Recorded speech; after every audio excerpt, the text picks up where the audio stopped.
Hey, so it looks like we've had a major international incident today.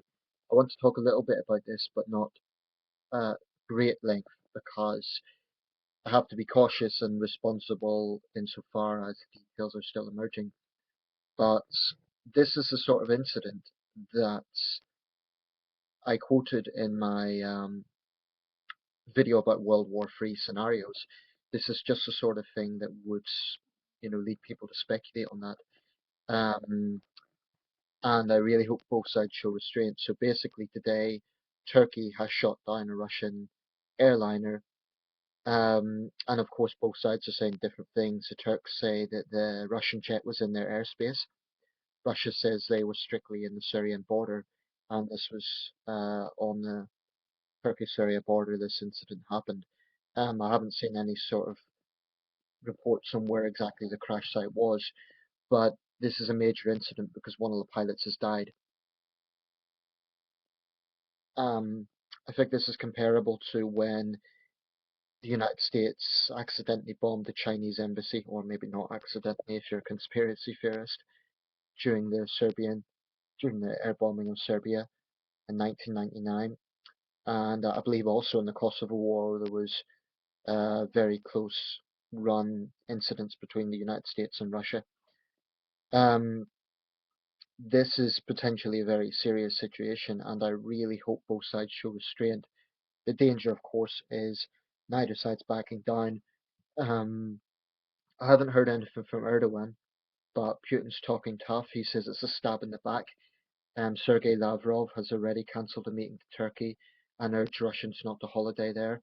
Turkey is a popular holiday destination for Russians on the Black Sea. There was a big G20 summit recently in Antalya, which I didn't comment much about because it was going on at the same time as the Paris attacks. Um, Okay, I don't know what's happened on the ground. I can't say for sure, obviously, that Russia was in the wrong or Turkey was in the wrong. But clearly the Turks felt provoked enough to take this action.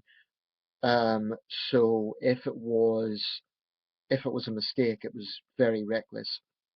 On the other hand, if Russia did fly into Turkish airspace, that was very reckless.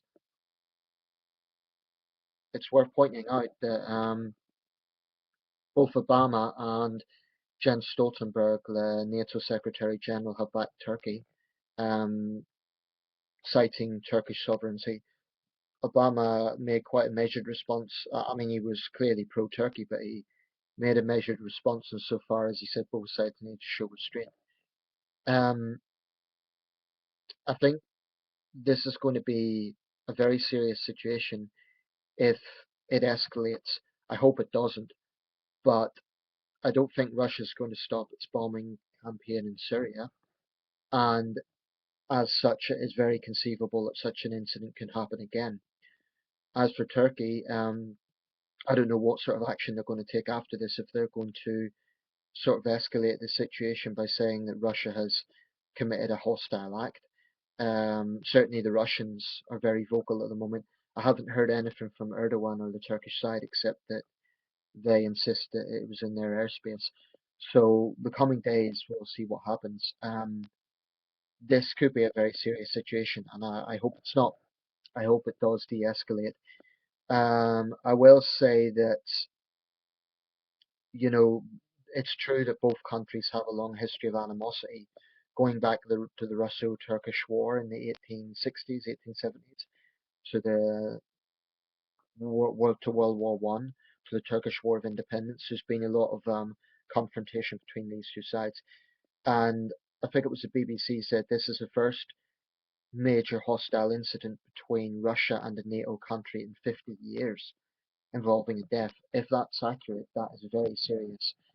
Um, I won't go so far as to say this is as serious as the Cuban Missile Crisis. I don't think it's quite that bad, but I do think it's serious enough to be a major international incident. And this on top with the shooting down of the Malaysia Airlines last year. Um, I think Russia's got a lot to answer for, but I'm not going to just say Russia is wrong because I don't know all the details. It may well be that Russia wasn't in Turkish airspace. However, it Russia has been throwing its weight around the entire region, so it wouldn't be surprised me if they did violate Turkish airspace. But the east of Turkey is a very, very volatile region, so this could be like eastern Ukraine. Uh, Actually, no, I don't think it is because it's Turkey that shot this jet down. This isn't like anyone else. This the Turkish state itself has basically said that they did shoot down the Russian jet, citing the fact that this was an invasion of sovereignty. Um, According to the BBC report, NATO was holding an extraordinary meeting to discuss the incident at Turkey's request. Its Secretary General, Jens Stoltenberg, has said Allied assessment of the incident shows that the Russia warplane did fly into Turkish airspace. Well, clearly it's going to be biased on both sides. Of course, NATO is going to back Turkey. They're bound to. They're treaty bound to defend a NATO ally. Turkey is a NATO country, so of course NATO countries are going to have to defend Turkey. Not surprising, the Russian state media is defending Russia. It's going to be interesting to see what role other countries play if China weighs in on this. Um, I'd imagine usually the Chinese are quite diplomatic in disputes between countries that don't involve them directly. But if this does turn out to be a major international incident, then, I mean, Putin's already talking tough. He said that there would be serious consequences for Moscow's relations with Ankara. And like I say, Sergei Lavrov has talked tough as well. Um, there's nothing in the BBC report citing Ankara's reaction. Well, actually, it says Turkish President Recep Tayyip Erdogan has said Turkey's right to protect its borders must be respected. NATO's ambassadors have called on Turkey to show cool-headedness after downing Russian warplane. After downing the Russian warplane, diplomatic sources are quoted by Reuters news agency as saying, and Obama has said that Turkey has a right to defend its territory. No word yet from Hollande, Merkel, or Cameron, but I would imagine they would back Erdogan. Germany, of course, has strong relations with both countries, so they may be neutral on this. But it'll be interesting to see what happens in the coming days. Um, what I will say is, if it is the case that the Russian jet was in Turkish airspace, Turkey was acting the way any country would act, and Russia would be doing exactly the same thing if a Turkish jet flew into its airspace.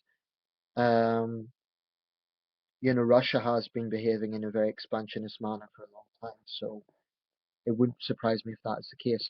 However, I'm not going to make a blanket statement and say that is the case because I don't know. If it's the case that Russia wasn't in Turkish airspace, then Turkey's going to have some answering to do. The fact that this pilot has died is going to really, really make this much more than an incident. It could potentially be seen as an act of war. And for that reason, I really hope both sides show restraint. And, these are two proud nations, and I don't think either side's going to back down. That's potentially very dangerous.